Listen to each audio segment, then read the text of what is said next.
যে অত্যাচার হয়েছে সেই অত্যাচারের তদন্তটা হওয়া উচিত। দেখুন, অভিষেক বন্দ্যোপাধ্যায় পলিটিক্যালি ইমম্যাচিওর পার্সন, তো ওর সম্বন্ধে আমি কোনো কমিটমেন্ট করতে চাই না।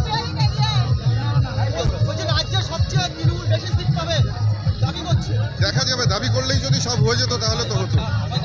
4 তারিখে রেজাল্ট ফলাফল বলে দেবে।